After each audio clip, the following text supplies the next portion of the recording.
વાલા વિદ્યાર્થી મિત્રો, આજે હું 2 થી 3 અત્યંત મહત્વની જીવન પરિવર્તન થાય એવી વાત હું તમને કરીશ. એમાંનો પહેલો પ્રશ્ન છે કે બાળક પોતાના પિતાને કહે છે કે પપ્પા હું શું બનું? એનો જવાબ પિતા એ બાળકને આપે છે એ આપણા તમામના જીવનને બદલી નાખે એવો છે. એ જવાબ હતો, તારે વ્યવસાયિક દ્રષ્ટિએ જે બનવું હોય એ બનજે. શિક્ષક બનજે, વકીલ બનજે, ડોક્ટર બનજે, સાયન્ટિસ્ટ બનજે, પણ સાચા અર્થમાં તું માનવ બનજે. સાચા અર્થમાં તું માનવ બનજે. ઈશ્વરે આપણને મનુષ્ય યોનિ તો આપી દીધી. આપણે મનુષ્ય તરીકે છે, આપણને કોઈ પશુ નહીં કે, પરંતુ આપણામાં રહેલા લક્ષણોથી આપણે કેવા છે એ મહત્વનું છે.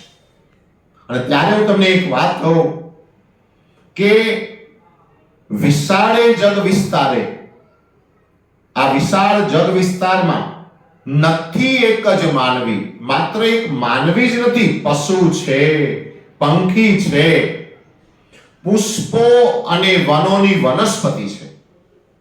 આ તમામ પણ ઈશ્વરના સર્જન છે અને મનુષ્ય પણ ઈશ્વરનું સર્જન છે.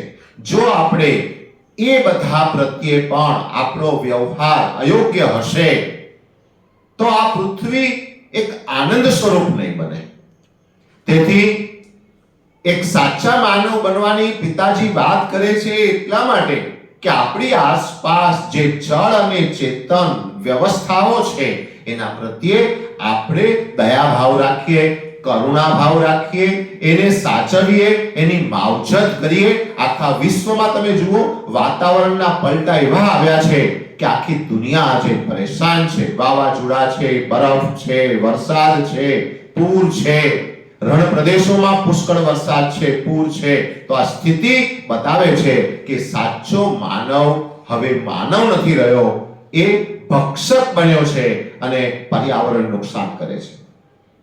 બીજી વાત, આ બહુ વેધક છે, પરંતુ તમામે તમામ આ પૃથ્વી પરના નાનામાં નાના બાળકથી લઈ અને વૃદ્ધમાં વૃદ્ધ સુધી આ લાગુ પડતી એક બાબત છે. કદાચ તમે સમજી શકો ને સમજી શકો તો તાળી પાડજો, કારણ કે ધ્યાન આપશો તો ખબર પડશે. સૂચક ઘટના છે. બોલો, કબાટ ખુલ્યું, એક લાશ મળી. કબાટ ખુલ્યું, એક લાશ મળી. મૃતકનું નામ હતું પુસ્તક. એ જે લાશ હતી એ પુસ્તકની હતી. આરોપીની શોધખોળ આરંભાઈ. આરોપી કોણ છે એની શોધખોળ આરંભાઈ શરૂ થઈ અને અંતે આરોપી પકડાઈ ગયો. અંતે આરોપી પકડાઈ ગયો. અને આરોપી કોણ હતો? એ આરોપી હતો મોબાઈલ. આજે કેજી સેક્શનમાં ભણતા બાળકોને ઘરે મા બાપને ખવડાવવું હોય તો એને મોબાઈલમાં આપવો પડે છે, મોબાઈલમાં કંઈ ચાલુ કરી આપવું પડે છે. શાળામાં ભણતા વિદ્યાર્થીઓ એ પણ મોબાઈલના રવાડ ચડેલા છે. ઘરે ગૃહિણીઓ, માતાઓ, પુરુષો, નોકરી કરતા વ્યક્તિ, એને એક બહુ જ લગાવ, એડિક્શન, એક કહેવાય ને કે એક એના વગર ચાલે નહીં, એના વગર ચાલે નહીં એ પ્રકારનું વાતાવરણ ઊભું થઈ ગયું છે.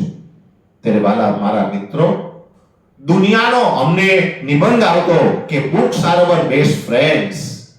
કારણ કે બુક્સમાં અનેક ખજાના છે, અનેક ખજાના છે. અલગ અલગ વ્યક્તિઓ જો અલગ અલગ પુસ્તકો વાંચે તો એનામાંથી એને બહુ જ જ્ઞાન મળે.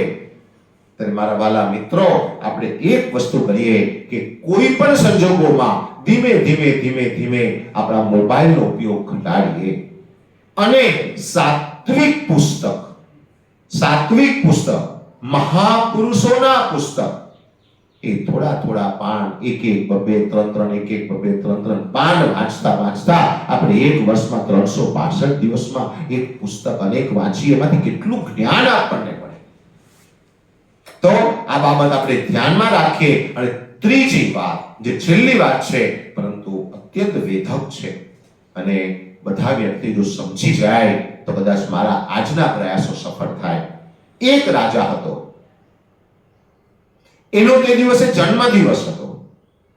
રાજા એનો જન્મદિવસ એ વિચારમાં ખોવાઈ ગયો કે હું જે દિવસે જન્મ્યો એ દિવસે તો અનેકના જન્મ થયા છે. આ પૃથ્વી, વિશાળ પૃથ્વી પર અલગ અલગ દેશ ખંડમાં કેટલાય લોકોના જન્મ થયા છે. હું જ કેમ રાજા બન્યો? મારા સમયે જન્મેલા બધા રાજા કેમ ના બન્યા?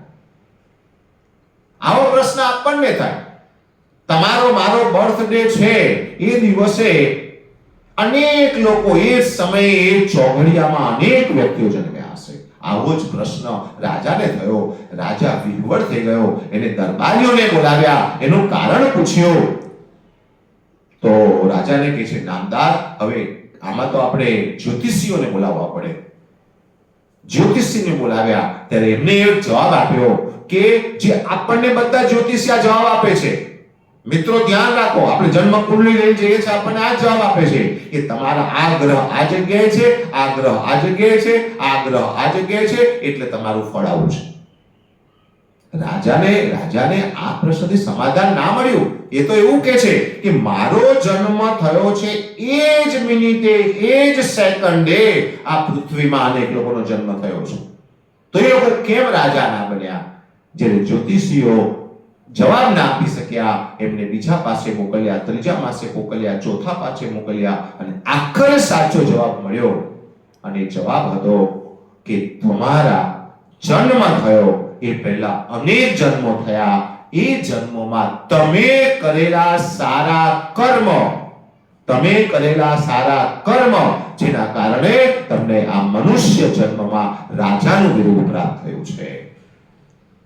અને ત્યારે રાજાને સમાધાન થયું કે વાત સાચી છે કે કર્મ બળવાન છે.